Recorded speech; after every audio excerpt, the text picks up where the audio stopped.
¿Qué tal? Bienvenidos a un nuevo programa de crisis y conflictos del siglo XX aquí por TLV1 y ya en la inmediata posguerra vamos a hablar de la tan mentada Guerra Fría, que no es ni tan guerra ni tan fría quizá. A ver. Exacto.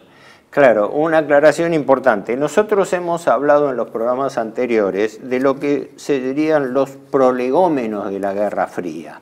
Nos hemos referido a los conflictos que estallaron inmediatamente después de la rendición alemana, ¿no?, entre las dos grandes potencias que se dividieron el mundo en Yalta. La realidad es esta. La Segunda Guerra Mundial fue producto de una lucha que los aliados llevaron adelante para el dominio del mundo. Y esa guerra tuvo vencedores y tuvo derrotados. Entonces, esto es para mí muy importante señalar que lo que estamos viviendo ahora, a 80 años de terminación de la guerra, en realidad son las consecuencias de la victoria aliada, más allá de todos los cambios que hubo y sobre todo de la implosión del comunismo después en el año 91. Pero esto es importante tenerlo en cuenta porque para mí, lo hemos hablado ya, todo esto se mueve con el tándem Yalta-Potsdam. Yalta, en febrero del 45, donde se establece el esquema de división del mundo en dos grandes esferas de influencia, en dos superpotencias, Estados Unidos y la Unión Soviética, y Potsdam, que es su instrumentación. Y ahí es donde viene el problema, y del problema vienen las crisis, y de las crisis viene la llamada Guerra Fría, ¿no?, para ordenar las cosas. Es claro, los episodios más importantes, más allá de lo que hemos visto, nosotros hemos visto en los programas anteriores la crisis de la guerra civil griega, el problema de los Balcanes, la cuestión de Checoslovaquia y el bloqueo de Berlín. O sea, nos estamos moviendo entre el año 45 y 48, que fue el periodo en el cual se definió esa Guerra Fría. Si le queremos poner una fecha de referencia, 1947, doctrina Truman, donde en realidad Truman cambia la política de Roosevelt, porque la política de Roosevelt llevaba un entendimiento bastante directo con Stalin y sus colaboradores trabajaban en línea con el Politburó comunista, ¿no? No nos olvidemos que él tuvo allí toda la guerra a un embajador, Averell Harriman, ¿no?, que fue un artífice de todo lo que se hacía como un delegado personal, pero con autonomía, porque los Harriman es una familia de multimillonarios, se hicieron ricos con el tema de los ferrocarriles norteamericanos en el siglo XIX, bueno, largo, ¿no?, pero habían tenido ya relaciones que venían desde la época de la revolución bolchevique. Por ejemplo, Bullitt, que después hemos hablado, después Roosevelt lo nombra embajador en París, y desde París mueve los hilos para el conflicto de Polonia contra Alemania, ¿no? Bullitt era un entusiasta procomunista, que después se dio vuelta, que después se desencantó y se hizo un anticomunista furioso, pero que durante todo el periodo 1917 hasta entrada la década del 30, el comunismo tuvo un rol muy importante dentro de los Estados Unidos, con el Partido Comunista Norteamericano, al cual pertenecían un montón de figuras conocidas, ¿no? Ni hablar en determinados sectores, ¿no? Es el día de hoy de que se habla después, cuando se produce el rompimiento con la Unión Soviética, de algunas limpiezas que se produjeron, como el macartismo en ámbitos del Departamento de Estado y del ámbito cinematográfico, por ejemplo, ¿no? Bueno, pero no sé, vos decime si... Claro, hay que reconocer que el impacto de la revolución bolchevique fue tan tremendo a nivel psíquico, a nivel cultural, que mucha gente, muchos intelectuales y muchos, incluso bien intencionados, lo veían como una apertura hacia lo humano después de la crisis de lo que era, digamos, esa época decimonónica del progreso indefinido y lo que había sido la Primera Guerra Mundial. Entonces, algunas banderas eran incluso en Occidente bien consideradas. Sí. Después, cuando se endurecen las cosas, obviamente. Y después del 45, cuando hay dos pesos pesados que han ganado la guerra, primero, frente a un tercero, que era sobre todo el Tercer Reich y el Eje en general, sí, eran todos amigos, pero después hay que dividir la torta, digamos. Sí, sí. No, yo lo que señalaba, que es un aspecto, no sé si poco conocido, poco estudiado o poco conocido acá, que es que las relaciones entre los Estados Unidos y la Unión Soviética, desde la Revolución Bolchevique hasta la guerra, no fueron relaciones de tensión. En realidad, si bien hubo un grupo, pero fue un grupo operativo que no tuvo relevancia, hubo un grupo operativo norteamericano que durante la Revolución Bolchevique actuó en contra de los comunistas, pero y otro británico en el Extremo Oriente, sí, sí, donde ahí, más que jugar a favor o en contra de la revolución, estaban cuidando sus intereses en el Extremo Oriente, ¿no? En el Lejano Oriente. Pero luego hay que señalar que las relaciones no fueron malas, y cuando adviene Roosevelt, allí la base de entendimiento, en mi opinión, se hace mucho más firme, ¿no? Porque muchos de los hombres que habían estado pululando por allí eran hombres que tenían relación. Es el famoso misterio que arrastra la revolución bolchevique, desde su financiamiento por banqueros de Occidente hasta su alianza en la Segunda Guerra Mundial. Sí, yo creo que Stalin de alguna manera va pateando el tablero. Es claro, el cambio se produce efectivamente con Stalin, porque Stalin en realidad, la ruptura con Trotsky es esta. El comunismo que quedó fuera de Rusia, internacionalista, era trotskista. Mientras que en cambio el despotismo personal de Stalin... Era un neozarismo. Sí, un neozarismo, es decir, comunismo en un solo país. Un absolutismo comunista empezó a cambiar. Lo hemos hablado otras veces, ¿no? Con aspectos nacionalistas, de nacional bolchevique, pero usando los partidos comunistas como arma en todo el mundo. Exacto. Pero en beneficio de la Unión Soviética, no Exacto. En beneficio del internacionalismo. Claro, puso el comunismo al servicio de los intereses de la Unión Soviética. Por eso yo hago una diferencia, que después la podemos desarrollar, entre que el concepto de Guerra Fría no es lo mismo que el concepto geopolítico de confrontación entre el este y el oeste, que venía de la escuela geopolítica alemana de Haushofer. A propósito, ya que hablamos del concepto de Guerra Fría, podríamos decir de dónde viene, ¿no? Porque se le atribuyen 2 o 3 padres a la palabra. Exacto. Uno de ellos fue... el famoso escritor George Orwell, sí. Él escribió un opúsculo en el año 46, 47. Justo después de Nagasaki y Hiroshima, fue el primero. Ah, ¿sí? Tú y la bomba se llamaba, en inglés, You and the Bomb. Claro, el impacto de la bomba fue terrible también, sí, ¿no? Sí.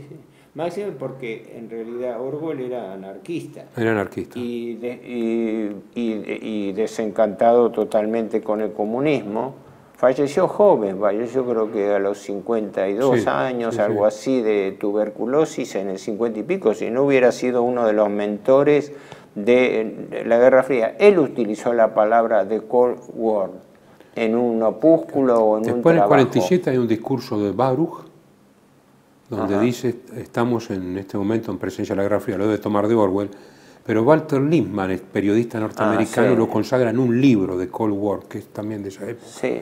Porque en realidad, ahora, claro, son tantas cosas que uno mezcla. Hubo, por lo que yo he leído, una corriente antagónica en el seno del poder de Estados Unidos sobre la postura con respecto al comunismo. Porque la realidad es que Truman, cuando asume, empieza a hacer limpieza y empieza a apartar a todo el entorno. Ahí está Byron, el asesor que era fervientemente anticomunista. Byron, que era secretario de Estado, sí. Y fueron varios los que influyeron. De ahí vienen otros que vamos a ver después, Burnham y sobre todo Kennan, George Kennan, ¿no? Pero el que no era tan extremistas. Kennan era un hombre de la detente, el hombre que comprendía, sabía muy bien el tema de Rusia, separaba a Rusia del comunismo. Bueno, después lo vamos a... Sí, porque la diferencia interna en Estados Unidos estaba entre la rama dura, decían que era entre la rama dura del Departamento de Estado, que veía a la Unión Soviética como base de lo que después se llamó teoría del dominó. Es decir, de que la Unión Soviética, a medida que fue demostrando Stalin que estaba formando un bloque de países comunistas, eso empezó a chocar con el Plan Marshall. Claro. Cuando Stalin no quiso entrar en el Plan Marshall porque vio perfectamente de que el Plan Marshall era parte del plan económico de gobierno mundial. Yo digo siempre que en realidad el gobierno mundial se instaló con el fin de la Segunda Guerra Mundial, con la diferencia que no hubo un gobierno mundial unificado porque se separaron claramente dos esquemas y por ende una rivalidad geopolítica e ideológica. Ideológica con su vertiente económica, militar, tecnológica y propagandística, claro, muy importante. Sí, porque vos fíjate que una de las cosas que señalaban era que por un lado estaban estos ideólogos como Kennan, para tomarlo como referencia, que advertían el peligro comunista, aunque no eran belicistas, ¿no? Sino al revés, eran gente pensante, bien formada, que venía. Kennan había sido, creo que también asesor de Wilson en la Primera Guerra Mundial. Murió con 100 años, sí. Sí, 101 años.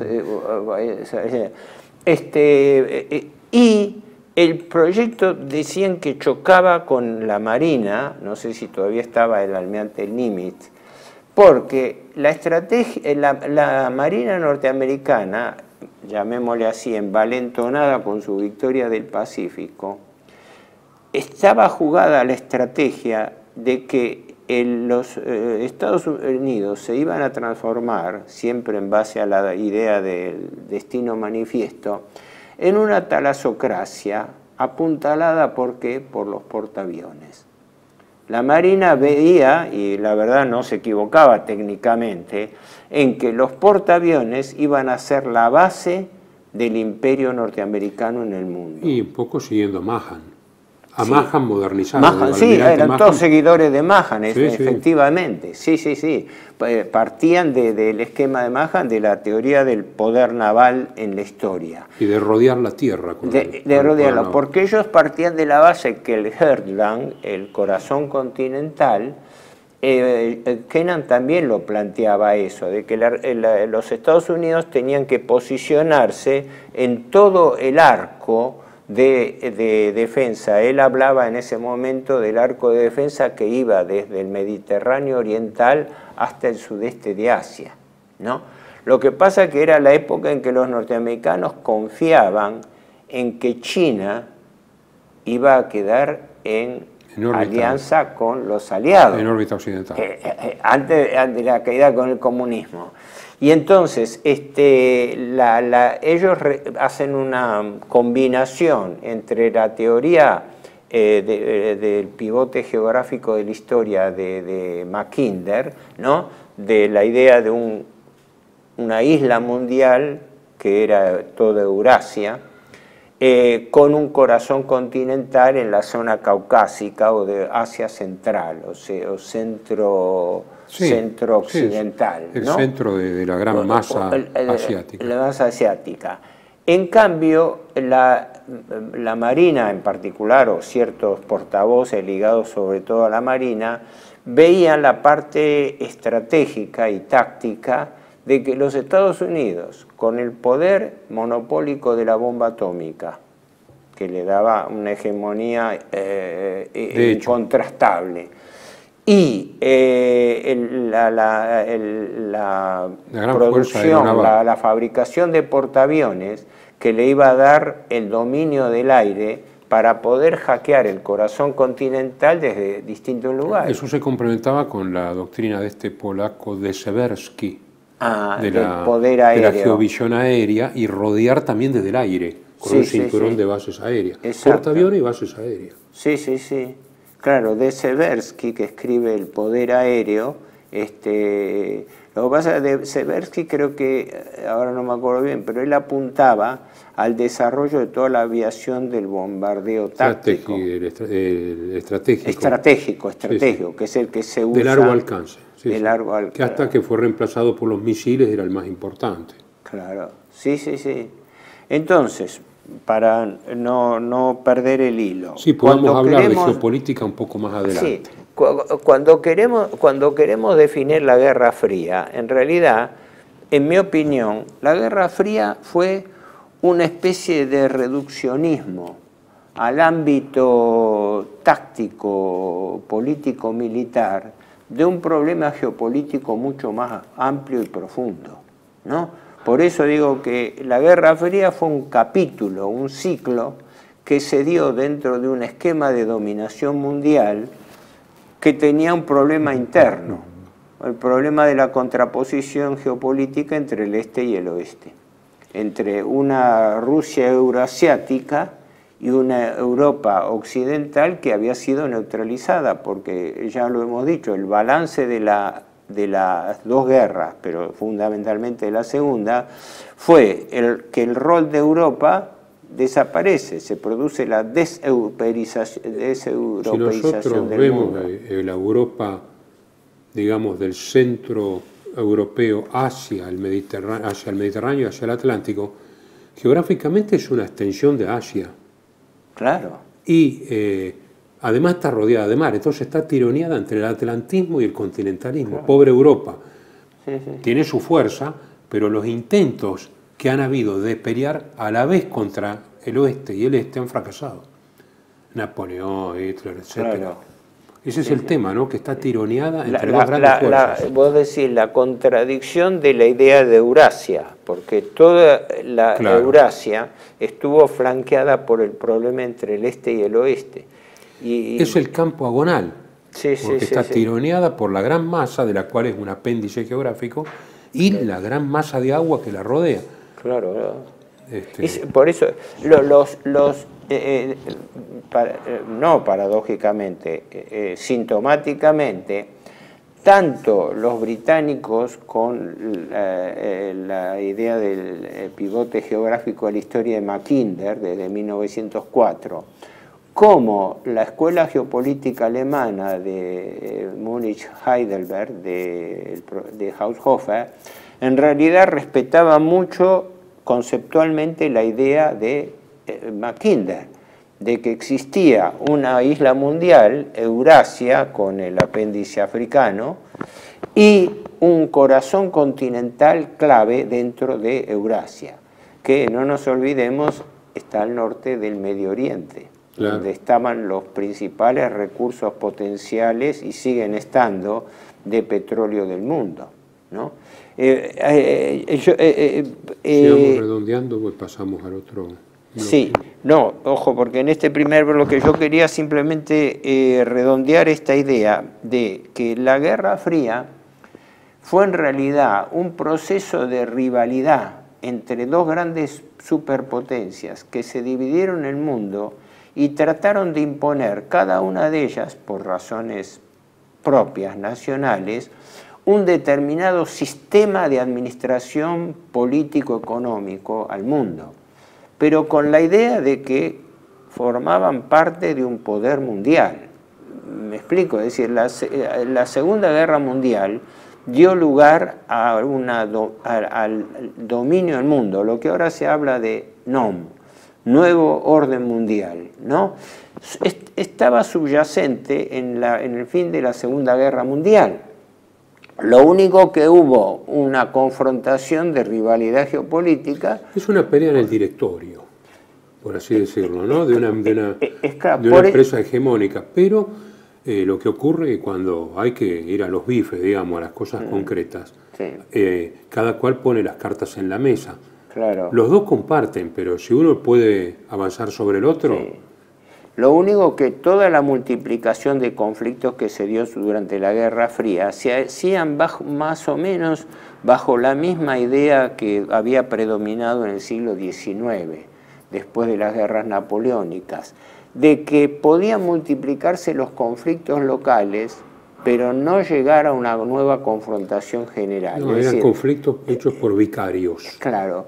La teoría muy difundida del peligro inminente de una tercera guerra mundial por una invasión soviética, en mi opinión, por todas las cosas que he leído, en realidad no tenía bases fácticas. No, en absoluto. Porque que la Unión Soviética intentase así, manu militari, invadir impunemente Europa Occidental, era una idea casi fantasiosa. Primero porque no estaba en condiciones militares de ocupar la Europa Occidental. Tampoco los angloamericanos de invadir la Unión Soviética.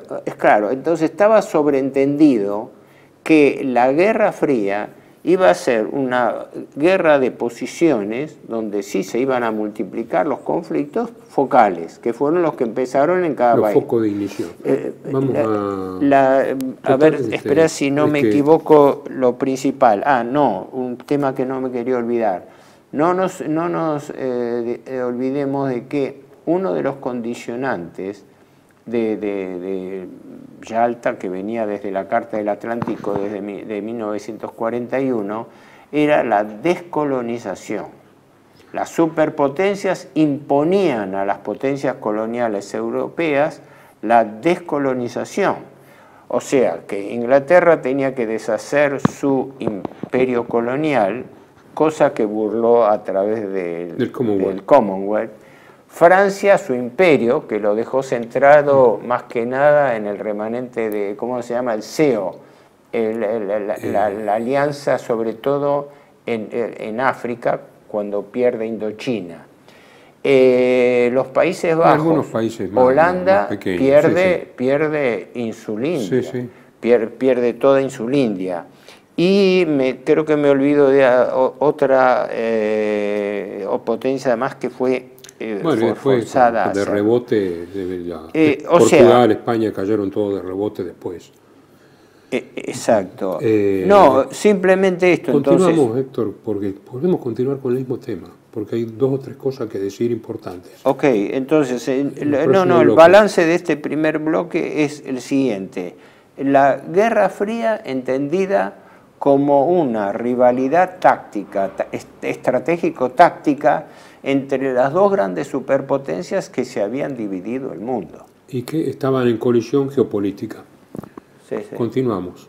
Residencia como en casa, siempre contigo. Es un hogar habilitado en la ciudad de Buenos Aires con más de 30 años de experiencia en el cuidado de adultos mayores. Ubicada en el barrio de Villa Real, en pasaje Francisco Bauzá 2372, casi esquina Tinogasta. Ofrecemos atención personalizada y un ambiente cálido para nuestros abuelos. Contamos con habitaciones premium, con baño privado y TV por cable, menú supervisado por nutricionista, cocina de primera calidad, jardín terraza para el esparcimiento y conectividad para videollamadas y llamadas telefónicas. Además, ofrecemos servicios opcionales como peluquería personalizada y confección de ropa a medida.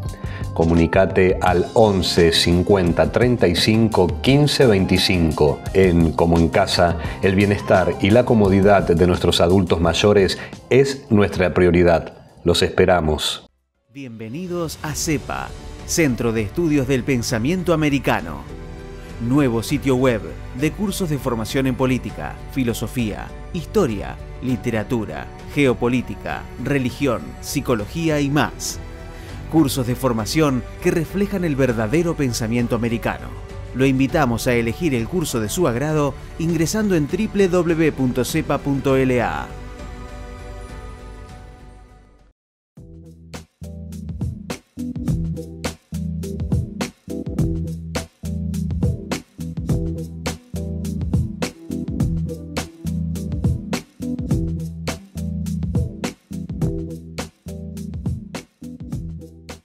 Decir siempre la verdad primero tiene un precio. Dependemos de tu ayuda. LB1, toda la verdad primero.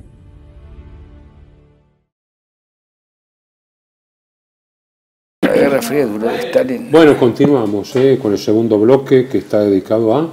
En realidad lo llamaríamos los mentores de la idea de Guerra Fría, porque hemos dicho que la Guerra Fría tiene una entidad discutible, ¿no? Desde el punto de vista que fue producto de una rivalidad que se estableció entre las dos grandes superpotencias después de la victoria aliada.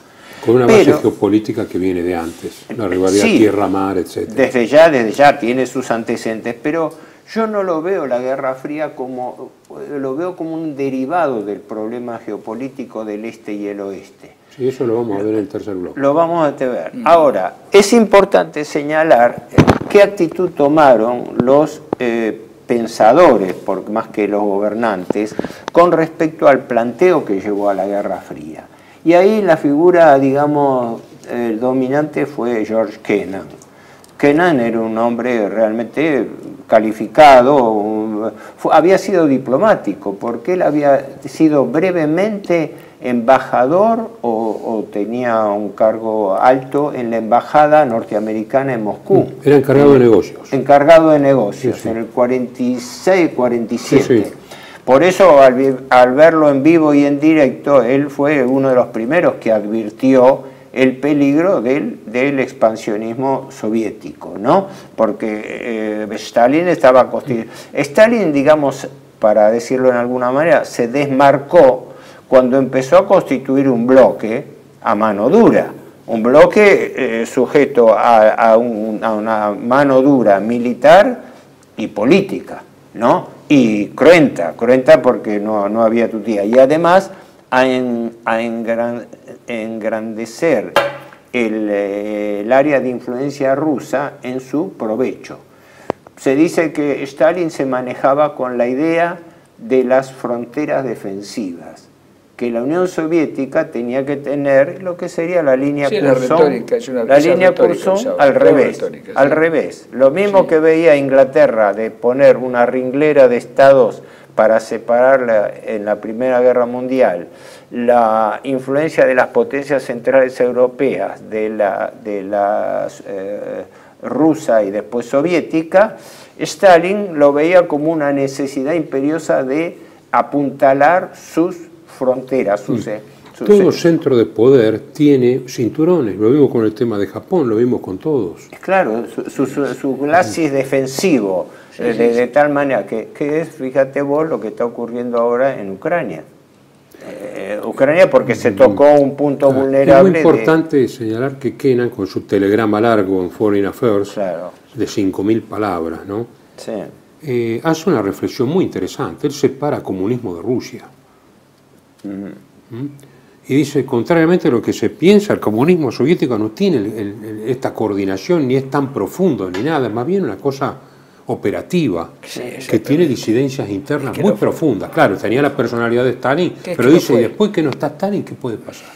¿Qué es que no fue? Se manejaba de Londres y de Nueva York, los bancos lo financiaban, el comunismo nace de allí, no vuelve a madre, cuando hay una crisis vuelve a madre. Hay una excepción, Stalin fue una excepción. No, Por eso la Guerra Fría duró del 46 al 56. Sí, digamos las dos etapas, la verdadera, entre comillas, Guerra Fría, que no es ni tan fría como digo yo, y después toda la detente y todo, que es negociación pura. Sí, nada más. Pero hay que reconocer esto, más allá del juicio de valor, que Stalin actuó en cierto sentido en forma más defensiva que agresiva con respecto al área de su influencia. Claro, porque tenía temores. Porque él necesitaba consolidar este bloque comunista que le sirviera de área defensiva, del colchón defensivo. Y eso no era fácil, además estaba la amenaza de la bomba atómica. No. Tenía esas dos amenazas. Stalin hace eso por temor, como vos decís, y por una cuestión geopolítica elemental, no de alto vuelo, sino de crematística, puramente crematística. Si no tengo un cinturón defensivo, ellos ya lo tienen, esto puede ser un desastre, el sistema que tienen ellos es mejor, económicamente es mejor que el nuestro, porque Stalin idiota no era, es mejor que el nuestro. Tengo que consolidar una tiranía muy fuerte, una mano muy fuerte que domine esto y que nos asegure los recursos, ¿no es cierto? No perder el control del petróleo, no perder esos controles.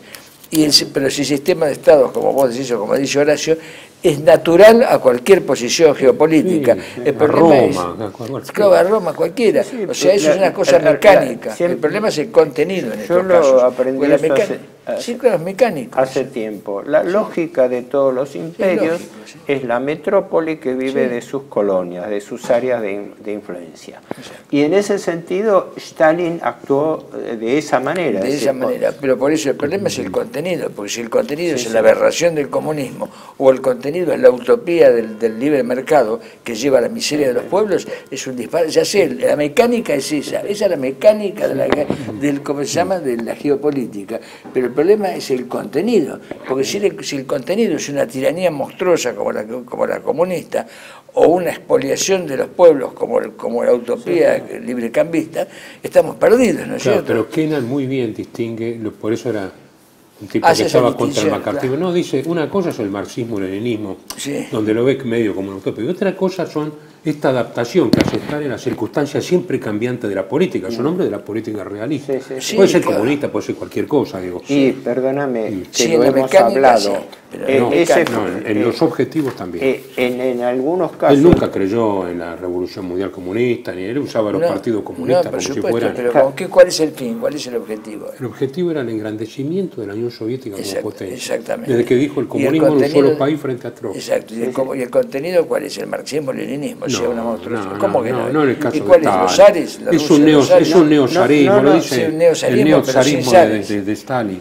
Mira, es comunista, está bien, yo lo prefiero, por supuesto, al lado de un Trotsky, eso sí, por supuesto, porque por lo menos consolidó un Estado, pero y cortó un poco con la banca que financiaba el comunismo.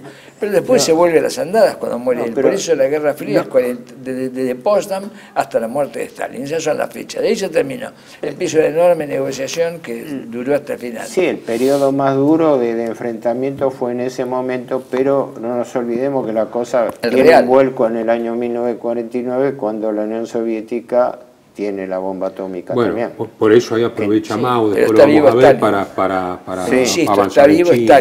Pero, perdona, volviendo a lo que vos querías, estabas explicando de Kennan. Kennan dice, el radicalismo de Stalin le hace ajeno a la cultura del compromiso propia de las democracias anglosajonas. Un radical asentado en el poder no cede en casi nada porque existe también el peligro de que el régimen y el poder personal se venga abajo. Pero esta vez el líder es a la vez rey, profeta y legislador. O sea que es un zar, nada más que un zar comunista, un zar rojo. Le dijeron zar rojo. Exactamente, exactamente. Pero es que vos fíjate una característica, Kennan no era belicista. Kennan no estaba en la línea dura de pensar en una agresión, en una cosa. Él buscaba un equilibrio, no sé si llamarlo geopolítico, porque lo que él recomendaba, entre otras cosas, no sé si estaba en el telegrama largo, bueno, aclaremos a los espectadores, porque si no los dejamos en el aire. El telegrama largo fue un telegrama, efectivamente, que Kennan, cuando estaba como encargado de negocios en el 46 en Moscú, mandó al presidente Truman y que tuvo una importancia muy grande. Como Mr. X, como X, lo firmó como Mr. X. Claro, era un documento secreto, aunque después fue desclasificado y después... no, pero el Foreign Office lo publicó, Lo publicó en la revista de Foreign Affairs. Pero en su momento en su momento, por eso hizo... Sí, probablemente su análisis haya sido un desfase, porque eso apenas se da a conocer, tiene después una respuesta soviética con Molotov y Novikov. Pero lo que vos decías, que no me quiero olvidar, con respecto al telegrama largo, es que la postura de Kennan en realidad era sugerir que Estados Unidos apuntale muy bien su alianza con los países que forman el arco de cerco a la Unión Soviética. No un arco de cerco entendido solamente en sentido militar, sino en sentido de preponderancia política y económica, como diciendo marcarle el cerco, de tal manera de que la Unión Soviética iba a entrar en el sistema. Por eso digo que nunca se perdió la idea de que el gobierno mundial fue instaurado con la derrota del eje. Y claro, lo que sobrevivió fue una pugna, una rivalidad entre la hegemonía de... Lo que se llama un ajuste. Bueno, un ajuste. El profesor de Mayé, no sé si se lo comentó usted, tenía una forma gráfica de decirlo. Dice, en realidad, dice, se discutía cómo iba a ser dominado el mundo. Sí, exactamente. Sí, con un sistema policíaco, con un policía y un pastor alemán en la esquina, ¿no?, de cada habitación, o a la manera occidental, con un régimen fuertemente economicista, sí, y con una televisión dentro del hogar. Y con el tiempo se demostró que era más rentable dominar al mundo a través de los medios de comunicación que hacerlo a través de un sistema policial. Kennan era tan realista. El 89, la caída del comunismo lo demuestra. Por eso le soltaron la mano y no pasó nada, absolutamente nada. El único que ofreció resistencia fue Ceausescu por una cuestión interna. Pero una interna, no puede ofrecer resistencia. Ayer hubo una comida con el embajador húngaro, en la cual yo estuve presente, y le preguntamos esto y aceptó absolutamente esta postura. Yo le dije, es toda una gran farsa. Me dice, sí, por supuesto, el hombre aceptó eso, ¿no? Digo, el realismo político de Kennan era, por eso seguía a Jomini, ¿no? Sí. Jomini, el gran militar, porque dice, solamente quedan dos opciones, una guerra en serio, una guerra larga. Dice, o dar una salida siempre al enemigo, o la liquidación total. Y no conviene esto porque en realidad suma nuevos problemas. Por eso él murió de 100 años, Kennan. No apoyó ni la intervención de Kosovo, Afganistán, ni Irak, ni la ampliación de la OTAN. No. Efectivamente, Kennan es factor de lo que él mismo lo llamó así, ¿no? Lo llamó teoría de la contención, que fue la política yo llamo la política de cerco, la política de la contención, que tenía que, como quien dice, cortarle la mano si la Unión Soviética se quería desmarcar. Pero hay que tener en cuenta una cosa, la Unión Soviética respetó por sobre esto y una cosa anterior que acá le hemos comentado, que es Yalta, que fue rigurosamente respetado por ambas partes. Yalta, el arquitrabe de todo esto, el capotango, la piedra de toque de todo esto y el soporte, es Yalta. Yalta fue respetado. Por pruebas, el 56 es una prueba contundente. El 56 en ese momento, cuando en el telegrama dice, esta fuerza política de la Unión Soviética tiene un poder absoluto de disposición sobre las energías de uno de los pueblos más grandes del mundo y los recursos del territorio nacional más rico del mundo, y además está impulsada por corrientes profundas y poderosas del viejo nacionalismo ruso. Porque estábamos hablando de la cosa stalinista. Kennan se da cuenta. ¿Leyeron ustedes el libro Rusia Occidente bajo Lenin y Stalin de Kennan? Cuando habla de lo mal que fue no distinguir gobernantes y gobernados y considerar al pueblo alemán como si fuera el chivo expiatorio de todo, está en contra de los bombardeos, está en contra... él había tenido una actitud crítica con respecto Claro, él dice, no... Claro, pero es un hombre en tal caso, Kennan es en tal caso un crítico de una ecúmene perversa en la cual él está inmerso. Pero es un hombre del más realismo político que la ecúmene, porque la ecúmene pretendía una utopía en el tiene más realismo que los jefes de Estado. Un detalle gráfico, era muy amigo del secretario de Defensa Forrestal. Claro, que como sabemos muere suicidado sospechosamente en el hospital naval. Claro, que se manejaba más por la realpolitik. Claro, o sea que había una controversia. Por eso después eso da lugar a la reacción que se tipificó como macartismo. ¿Por qué? Porque querían defenestrar toda la línea dentro del gobierno y de las instituciones norteamericanas que desde la época de Roosevelt habían estado trabajando en tándem con la Unión Soviética y que en realidad, en mi opinión, fueron las que realmente le pasaron la información de la bomba atómica. Y después inventaron la teoría de Fuji. Yo creo que en tándem con la Unión Soviética es también una farsa. En realidad era un grupo que ya estaba y preexistía a la Unión Soviética y a los Estados Unidos y operaba por un gobierno mundial. Algo más que allá, por encima exactamente, por encima. Yo creo que esa es la última ratio de esto, porque si no resulta incoherente. Y resulta incoherente el suicidio de la Unión Soviética, a menos que haya un designio superior, es un suicidio. Ese suicidio, creo yo, Eso no hubiera sucedido con Stalin, es evidente. Por eso Stalin tenía que morir. Murió en el 53 y ahí para mí se acabó la Guerra Fría y vino esa componenda, ¿no es cierto?, en la cual Kennan era un poco más inteligente que los demás, o más realista, no sé si más inteligente, porque los otros también eran inteligentes, pero ocultaban estas cosas. Porque ahora, se puede ser inteligente para las influencias de Kennan son la Biblia, Plutarco, Shakespeare y Gibbon. La Biblia no puede faltar, sobre todo en el Antiguo Testamento. No, claro. Pero Gibbon, o sea, el tema Roma es muy importante. Gibbon sí, es muy importante, pero Gibbon, ¿por qué es importante? Plutarco. Pues claro, exactamente. ¿Y por qué es realista? Y además yo, en el caso particular mío, lo que más me gusta de Gibbon es el estilo y la descripción de los personajes de la antigüedad, que parece que no se hubiera tratado. Ese es el mayor mérito de él. Por lo demás es un escéptico, y un escéptico al final no tiene ecúmene, no se sabe cuál es la ecúmene de Gibbon. Es un admirable escritor, pasa eso. Escribe tan admirablemente bien que uno lo relee, por supuesto. Los personajes los describe como si los hubiera tratado, está hablando de Tácito, está hablando de Julio César, es admirable. Y tiene un estilo absolutamente admirable. Es esa la gran fascinación de Gibbon. Y después el decline and fall, o sea, decadencia, ¿no? Decadencia y caída. Sí, claro, la describe, pero describe el mérito es que describe los hechos. Ahora, él cree en esa ecúmene, no, ni en esa, ni en la que vive, ni en esa tampoco. Es un escéptico, este es el problema, ¿no? Hay un hecho importante. Kennan tuvo su respuesta. Sí, la respuesta la hace un asesor, era un alto funcionario de la Cancillería que dependía de Molotov, por eso asocian que decían doctrina Molotov, que era un ruso, Novikov, ¿no? Que es el que contesta la idea de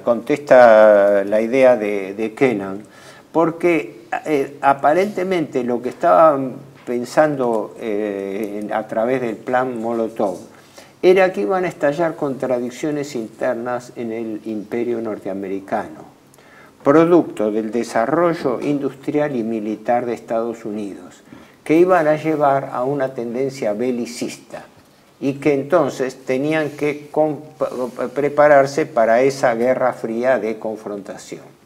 Y ahora, por razones de tiempo, no me quiero olvidar de por lo menos otro... Que como, perdón, pero sí, que como es de dominio público, nunca existió, nunca se concretó esa guerra fría, nunca fue caliente. No, siempre fue un estado de tensión militar. Era a través de vicarios. Sí.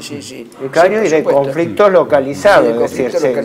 Sobre todo los conflictos localizados, sobre todo por el dominio del territorio y por rapiña. Eso sí, esa es la realidad de ambos lados. Sí.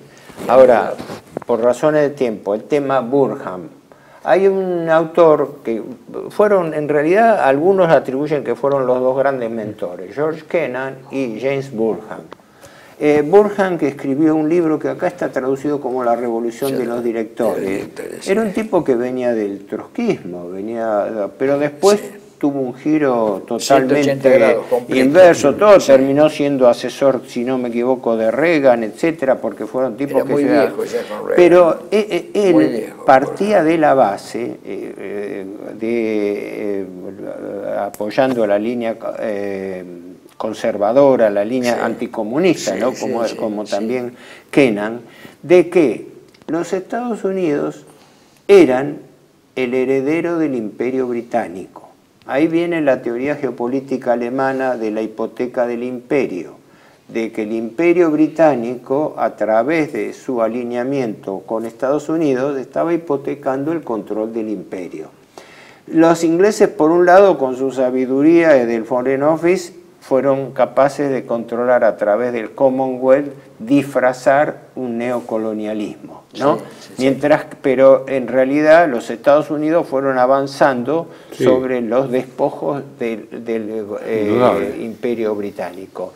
Y la tesis de Burham era más belicista, más fuerte, porque él escribió varios libros y advertía del peligro, él creo que lo llamó así, suicidio del oeste por el liberalismo. Que en la adscripción del oeste a una doctrina... ¿Te referís al liberalismo económico? Burham. ¿Te referís al liberalismo económico? Liberalismo fundamentalmente económico, claro. Pero el sistema liberal en general. Sí. Y Burham fue un tipo que dio un vuelco material personal, porque Tito, el mariscal Tito, decía que la política norteamericana de la inmediata posguerra estaba manejada por el Pentágono y la CIA, no se equivocaba, ¿no?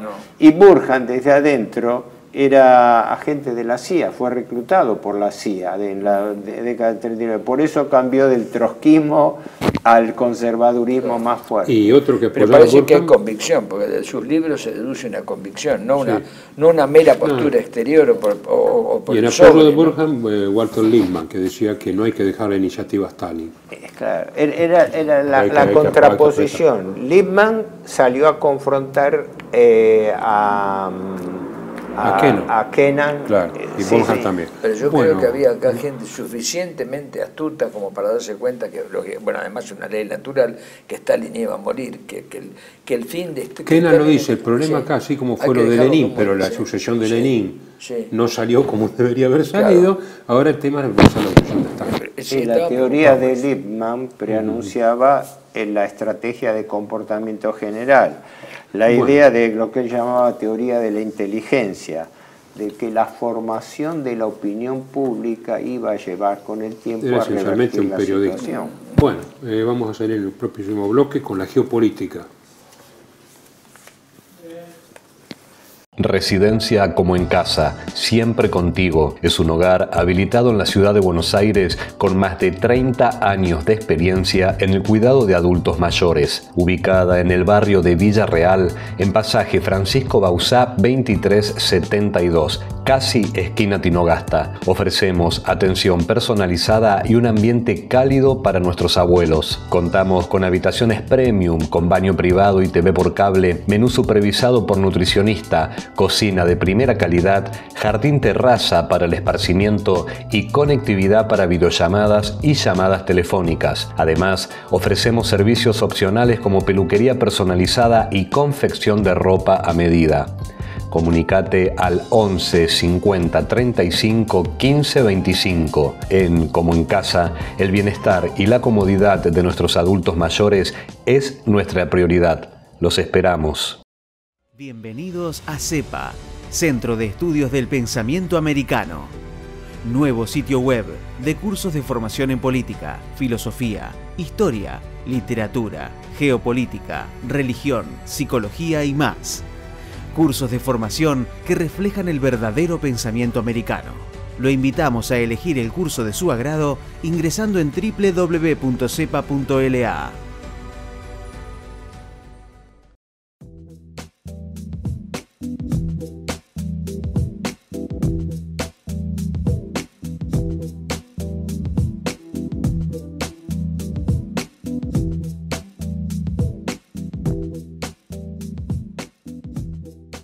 Decir siempre la verdad primero tiene un precio.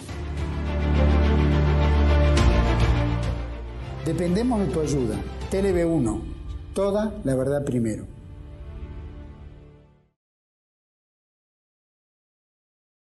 Entonces, ¿cómo este tema de la geopolítica enancada en este proceso llamado Guerra Fría, tan simple y complejo a la vez? Claro, es tan difícil de sintetizar, pero la escuela alemana de geopolítica, que por otra parte no estaba divorciada del pensamiento de Mackinder y de la idea de la isla mundial y del corazón continental, eran complementarias. Eran distintos enfoques, pero tomaban como referencia un mismo hecho geohistórico, ¿no? Y ahí está también Carl Schmitt, la confrontación tierra-mar que viene desde siempre. También, claro, también el hecho de la confrontación histórica entre potencias continentales y potencias marítimas, donde por eso la teoría de que los Estados Unidos reemplazan como talasocracia a Gran Bretaña. Porque para Schmitt Estados Unidos es una isla más. Al norte tiene una nación mitad hielo, mitad gente amiga, y al sur fue derrotada en su momento, no es una. Entonces se puede manejar como una Inglaterra ampliada. Claro. Hay que aclarar algo importante, que hubo un cambio en la actitud oficial norteamericana en las postrimerías de Truman. Por ejemplo, a George Kennan lo desplaza su enemigo, su principal enemigo era el secretario de Estado Dean Acheson. Dean Acheson, que era ligado al grupo de, bueno, era confidente de Truman, y es el que descalifica esa idea de componenda, porque la idea de contención de Kennan era contención pacífica, mientras que en cambio estaba predominando en Estados Unidos la idea de confrontación militar. Bueno, Truman creo que dice que hay que cuadruplicar los gastos de defensa. Sí, claro, la doctrina Truman del 47, formulada durante la Guerra Civil de Grecia, en realidad ya advertía que los Estados Unidos comprometían el apoyo económico y militar a aquellos países que estuviesen amenazados en sus territorios, ¿no? Un poco trataba de rescatar la idea de la Carta del Atlántico del 41, de que la prohibición o el no reconocimiento de territorios o países conquistados por la fuerza.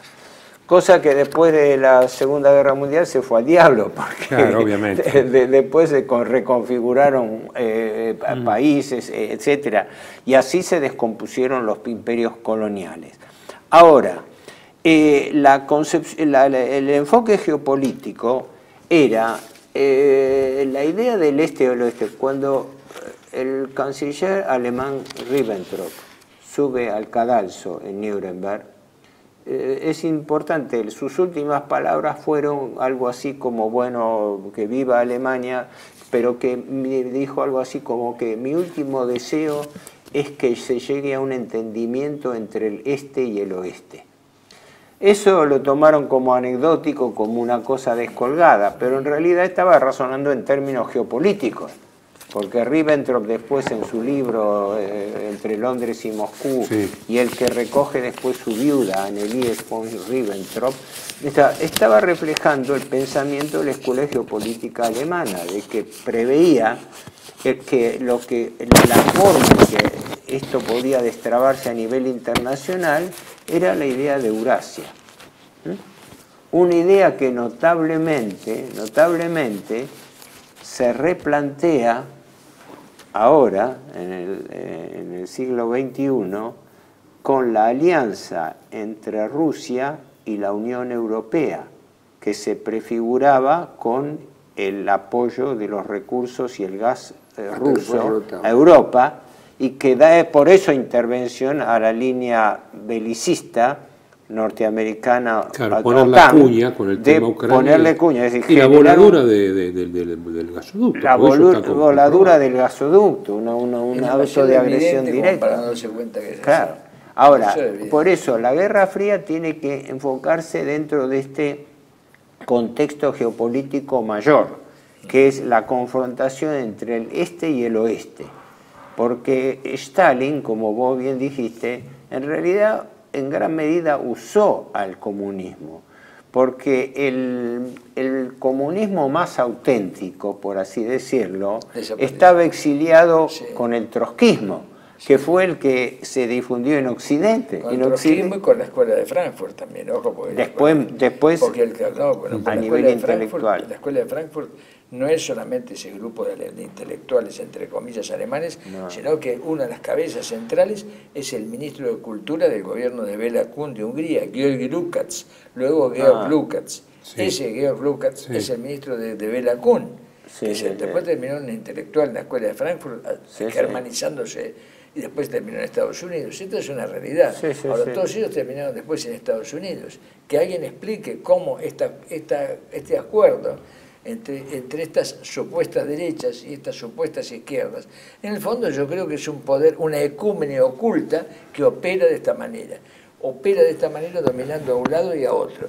Y usa los conflictos reales, preexistentes, geopolíticos naturales, por así decir, porque hay una geografía. La geopolítica, hay un condicionamiento geográfico. Claro, exactamente, pero se llama geopolítica, geografía más política. Evidentemente el condicionamiento geográfico está ahí, y los grandes teóricos de esto lo han demostrado, ¿no es cierto? Lo que pasa es que hay que tener presente esto. La geopolítica no era solamente una disciplina política que relacionaba la geografía física con el Estado, sino era también una cosmovisión distinta de las relaciones entre el Estado y su marco geográfico, por eso, donde se establecen las leyes geohistóricas, ¿no? Las homologías histórico-geográficas, con respecto a que los problemas histórico-geográficos tienden a replantearse en el tiempo con los distintos actores. Son recurrentes. ¿Los problemas históricos-geográficos es equivalente a una ecúmene o no? ¿Incluyen la ecúmene o están por debajo o encima de la ecúmene? No, ¿cómo? Son confrontación de ecúmenes diferentes, de áreas de influencia. Exactamente, por eso digo, que tiene mucha relación con el medio, obviamente. Sí, obviamente, porque un ejemplo. Una montaña es una montaña, de tantas cosas que uno se acuerda. Spengler fue traducido como los años decisivos, pero el nombre era los años de decisión, en el año 33. Hace una observación entre tantas muy importantes, dice, la Gran Guerra, se refería a la Primera Guerra Mundial, porque el libro estaba escrito en 1933, la Gran Guerra, dice, ocasionó un desangramiento de Europa sin precedentes, ya lo observaba él. Y acotaba diplomáticamente, dice, este es un proceso que las potencias del Oriente, se refería a Japón y China, están observando muy atentamente, ¿no? Esta división interna de Europa, es decir, la generación y la destrucción de Europa como entidad autónoma, como continente autónomo, es destruida por el plan del Partido de la Guerra anglo-norteamericano, ¿no? Exacto. Van citar con la idea del cerco al continente. Sí. Y los Estados Unidos con la inversión de la doctrina Monroe. Sí, exactamente. Ya no eran malos los europeos en América. Es como una mano y un guante, coinciden perfectamente. Claro. La teoría del viejo Fancy Tart, no digo del 41, el 1792, en que le decía a Pitt, bueno, ahí de que ocupar el Río de la Plata, ese Fancy Tart concibe el principio del liberalismo y de Adam Smith y más como una ecúmene universal. Por eso son tan parecidos. Por eso con el marxismo en realidad se compaginan y anula todas las ecúmenes. Este es el asunto. Fancy Tart pensaba en esos términos. Pero por supuesto, como se trata de dominar territorios físicos, porque vos podés pensar lo que quieras, pero la geografía es la geografía, y las riquezas que ocultan los distintos países están ahí. Mira, vos decías algo con respecto a Stalin, que es cierto, que Stalin, con su mano dura despótica, impuso un ordenamiento interno para crear lo que se llamó el bloque del Este. Frente a eso fue que empujó a Estados Unidos a organizar el bloque del oeste, porque Estados Unidos no organizó inmediatamente un bloque en el oeste. La disciplina stalinista a través del Cominform. El Cominform es apoyado con siempre los buenos oficios de la NKVD, ¿no? Claro, el viejo Comintern pasa a denominarse, a constituirse el Cominform. Y una cosa importante, cuando se produce la crisis entre Tito y Stalin, lo primero que hace es se reúne el Cominform, lo expulsa a Tito, expulsa a Yugoslavia, y empieza en la Unión Soviética la campaña contra lo que ellos llamaban el titoísmo. El titoísmo, es decir, la idea de que pudiese haber partidos comunistas independientes de la hegemonía soviética, con lo cual estaba razonando en términos... Eso ya en la época de la Guerra Civil Española, los independientes que fueron a Moscú a pedir por... No volvieron más. Salieron para alguna chimenea, para algunos los metieron en un horno. Entonces, no sé si esto está más o menos... podríamos hablar mucho más, pero ¿cómo? Se mezclan algunas cosas, porque también...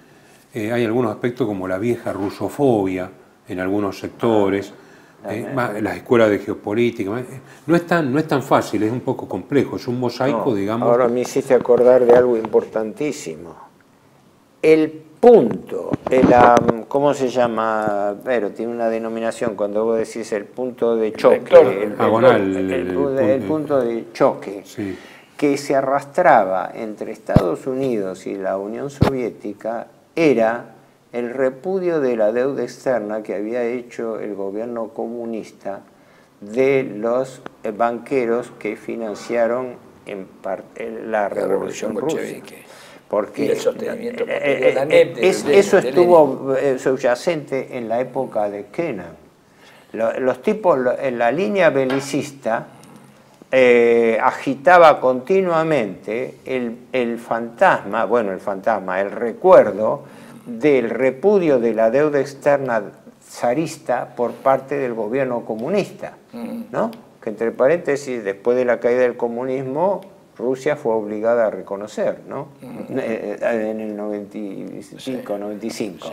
Sí. Y eso era parte, a mi juicio, por las cosas que uno ha estudiado, eso era parte de por qué el entendimiento macro que existía para que el fantasma de la Tercera Guerra Mundial, la guerra atómica, después la mutua destrucción asegurada, tuviesen en gran medida un componente de ficción, mientras que en realidad lo que se luchaba era luchas posicionales, como siguen habiendo hoy en día en todos lados. Y hay un libro respecto de obra de Putin, Ucrania y todo, donde más o menos dice que esto se recrea en un stalemate, o sea, en el ajedrez cuando uno llega, bueno, te como un peón, bueno, guarda la torre, es decir, porque, ojo, existía también el tema de la imposibilidad como absurdo militar y por ende político de una guerra nuclear total. Claro. No, aunque eso se desarrolla más adelante, nosotros, digamos, para ubicarnos, hablamos de los prolegómenos de la Guerra Fría y ahora ya entramos en materia, ya estamos navegando en esta etapa.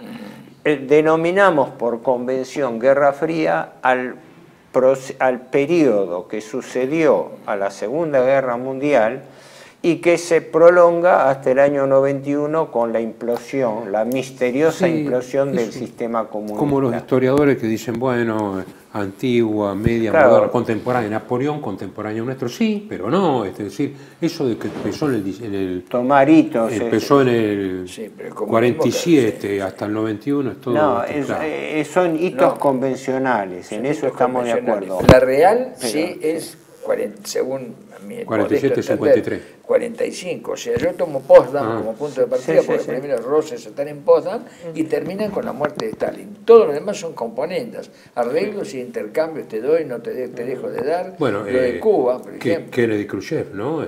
Sacarlo de acá tal lugar, entonces yo... ¿Qué me das a cambio de Cuba? Bueno, vos tenés que hacer una amenaza en el continente.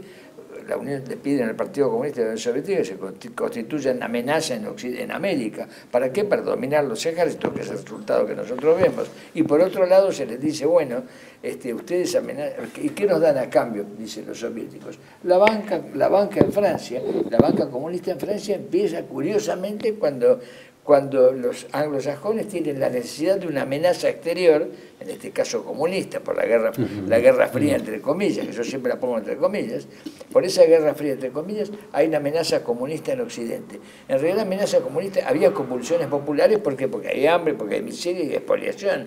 Evidentemente convulsiones populares había. Entonces le agitaban el fantasma por un lado y al mismo tiempo la esperanza, la zanahoria, el burro, el comunismo. Esa es la Lo realidad. de Cuba ha sido evidente, entre paréntesis, porque sirvió para aumentar siempre el presupuesto de defensa de Estados Unidos. Miren que tenemos el comunismo ahí enfrente. Caspar Weinberger, ¿se acuerdan? Era muy importante. Para los que no son argentinos, la distancia desde Key West en Florida, de Cayo Hueso en Florida, hasta Varadero en Cuba son 115 kilómetros. Para un argentino, Buenos Aires-Chascomús. Buenos Aires-Chascomús, 115 kilómetros. Bueno, los balseros que cruzaban...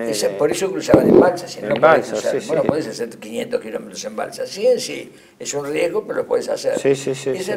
Pero además cuando vas en el avión, cuando el avión cuando vamos volando sobre los Cayos de la Florida, que vas viendo abajo los Cayos de la Florida, cuando la luz de Cayo Hueso queda acá atrás, ya se ve la de Varadero enfrente, por la altura del avión, los aviones. Ves Varadero acá y Cayo Hueso acá.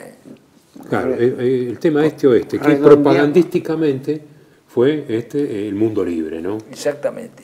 Pero son denominaciones que ocultan ecúmenes que en realidad no defendían las antiguas geopolíticas no defendían, porque la geopolítica, hay que decir algo, y eso yo creo que todos tenemos que estar de acuerdo.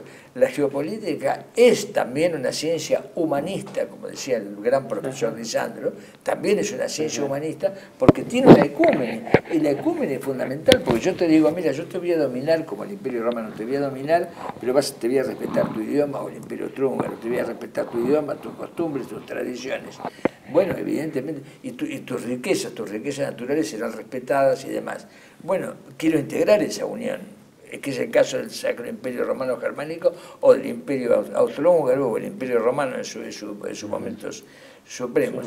Pero si yo te digo, mirá, sí, por supuesto, nosotros formamos parte de una geopolítica común, pero vos vas a estar tiranizado o te voy a expoliar, te voy a quitar todas las riquezas, vos tenés que proveer de cobre o de lo que fuere, de un material determinado, pero no hay en definitiva, los dos imperios se organizaron de la misma manera, porque ideológicamente. La Unión Soviética utilizaba a sus países satélites como proveedores de materias primas baratas, donde les imponía a través del área del rubro, le tiraba abajo los precios de materia prima para importar materia prima barata para alimentar el desarrollo industrial soviético. Perdón, ¿y qué hacían los anglosajones? Exactamente lo mismo. Exactamente de palabras buenas como alianza para el progreso. Exactamente. Si yo te aparezco a la puerta de tu casa con un gorro, con una estrella y una voz en la punta, y te digo, afuera, esta casa es mía, y te echo, claro, es mucho más duro que si viene el banco y te dice, señor,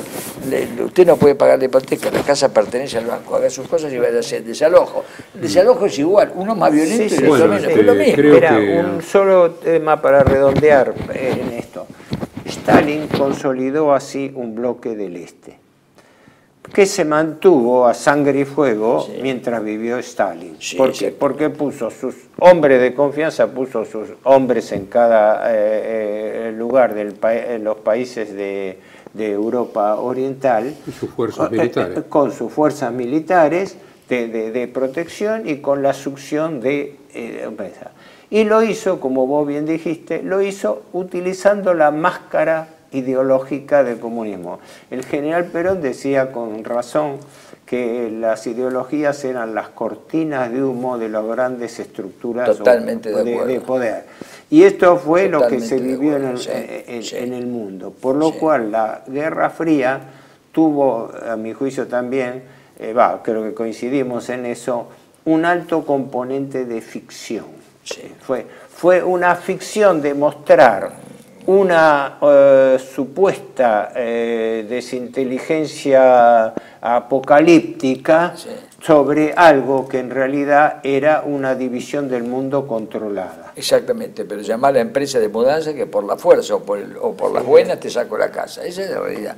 Te domino por las buenas o por las malas. Esta es la diferencia. El mundo libre es por las buenas, el otro es por las malas. Pero es la del dominio, el despojo.